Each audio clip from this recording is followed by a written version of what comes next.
Olá, esse vídeo foi gravado para a Semana de Apresentação de Trabalho de Curso da Universidade Estadual de Goiás, que acontece nos dias 12 a 17 de junho de 2021. Esse artigo tem como tema Educação Ambiental, a importância da escola na preservação ambiental do Cerrado. Eu sou Gisélia Evangelista de Castro e para a produção desse artigo fui orientada pelo professor Fernando Lionel Quiroga. Crianças que crescem em contato com a natureza, conhecendo sua importância para a sociedade e se vendo como protagonista na educação ambiental, elas tendem a se tornar defensoras do meio ambiente. Desta forma, Dutra e Iguchi salientam que o contato dessas crianças com a natureza contribui para o desenvolvimento de interesse e preocupação com o meio ambiente, além de favorecer para um alerta físico e mental para o desenvolvimento da autonomia, oferecendo oportunidades para aprendizagens. Ou seja, crianças que aprendem e que vivem em contato com o meio ambiente, elas aprendem de forma significativa e acabam internalizando esses conhecimentos para repassar para outras gerações.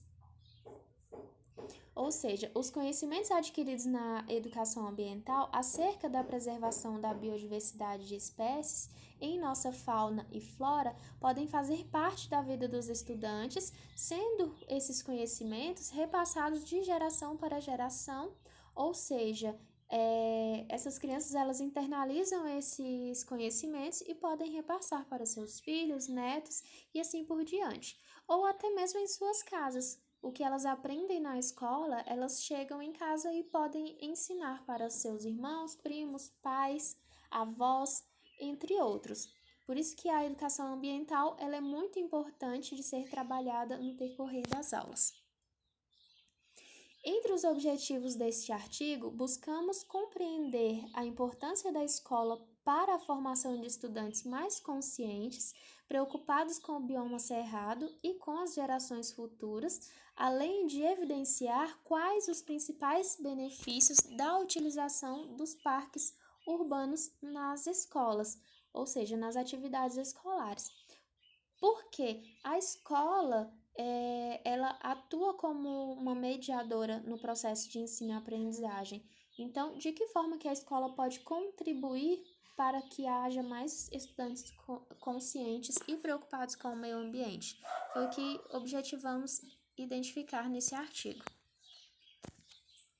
Então, a educação ambiental, ela esteve mencionada no nosso capítulo 3, no capítulo 3 desse artigo, onde evidenciamos as características do bioma cerrado, ou seja, entre as características do bioma cerrado, nós temos árvores mais curtas, ou seja, árvores não tão altas, árvores com troncos retorcidos, troncos com a casca bem grossa.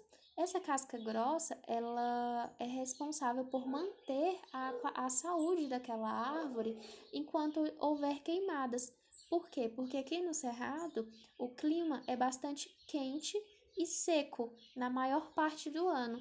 Então, isso favorece que haja queimadas, sejam queimadas que ocorrem naturalmente, de acordo com a região e com o calor, ou queimadas que acontecem por ações humanas, que são, na maioria das vezes, é o que acontece. Então, as árvores, elas estão adaptadas para sobreviverem a essas queimadas. Por quê? Porque a casca da árvore, ela se queima e ela protege o interior da árvore, que acaba renascendo com as próximas chuvas. Como no cerrado a chuva ela não é tão frequente, essas árvores elas precisam buscar água em algum local. Por isso, entre a morfologia dessas árvores, elas possuem raízes profundas, ou seja, essas raízes elas são responsáveis por buscar água em profundidades mais elevadas. Então, uma das características das árvores do cerrado são raízes bem profundas. Dentro das cidades, nós temos uma boa quantidade de árvores nativas. A maior parte dessas árvores nativas, elas se encontram nos parques que são parques urbanos, ou seja, os parques que estão localizados dentro das cidades. E esses parques, eles devem ser preservados. Por quê? Porque além de ser um local de passeio, além de oferecer lazer, esses parques eles acabam influenciando diretamente no clima dessas cidades. Por quê? Porque quando o parque está localizado numa região que é bem quente, esse parque ele tende a tornar aquele local, aquele ambiente, com um clima um pouco mais ameno. Então, se uma cidade for bem quente, a região que envolve ali aquele parque, ela tende a ter um clima mais fresco, um clima mais ameno.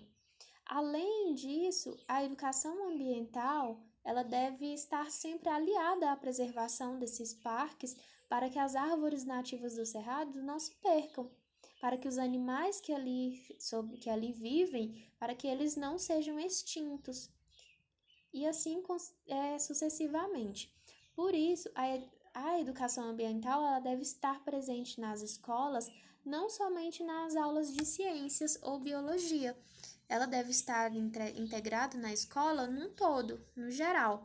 E ela tem base para ser feita em todas as disciplinas. Para isso, é indicado que utilizem os projetos pedagógicos interdisciplinares. Esses projetos pedagógicos interdisciplinares, eles já estão mencionados na BNCC, que é a Base Nacional Comum Curricular. Nesses projetos, uma visita a um parque urbano pode render diversas atividades a diversos componentes curriculares. Por quê?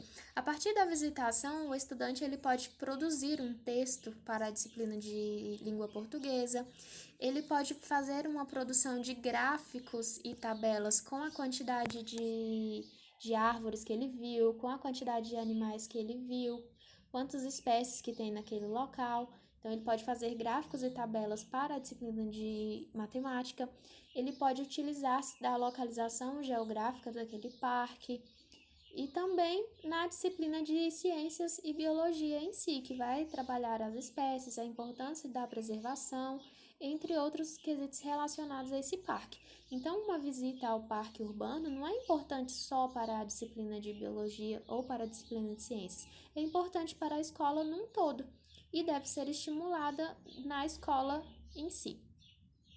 E há documentos que embasam essa educação ambiental nas escolas. Entre esses documentos, nós temos a Constituição Federal, que foi promulgada em 1888, a LDB, que é a Lei Máxima da Educação, ou seja, a lei que rege a educação nacional, que é a Lei de Diretrizes e Bases da Educação.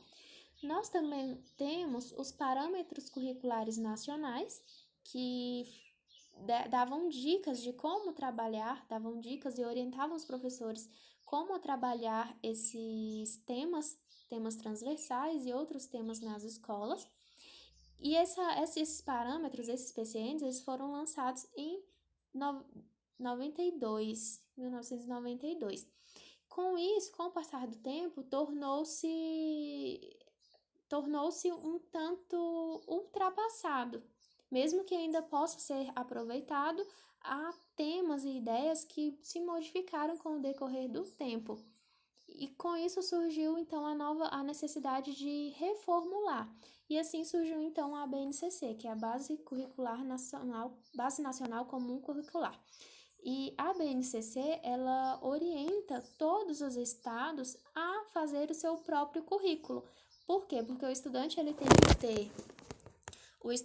tem que ter noção dos conteúdos básicos comum a todo o Brasil e ele também tem que conhecer coisas relacionadas à sua cultura regional, às suas goianidades. Ou seja, o estudante que sair daqui de Goiás, o conhecimento comum, ele vai saber que quando ele chegar ao Rio Grande do Sul, ao Rio Grande do Norte, estudar em alguma escola de lá, aquele conhecimento comum a todos os estados ele vai ter e ele vai aprender uma cultura nova. Pode ensinar o que aprendeu aqui e a adquirir uma nova cultura.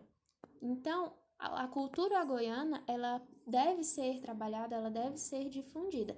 E a preservação ambiental das nossas espécies nativas, elas estão na BNCC e principalmente a questão da interdisciplinaridade, que foi o que eu mencionei anteriormente quando me referi ao projeto pedagógico que pode ser utilizado na escola.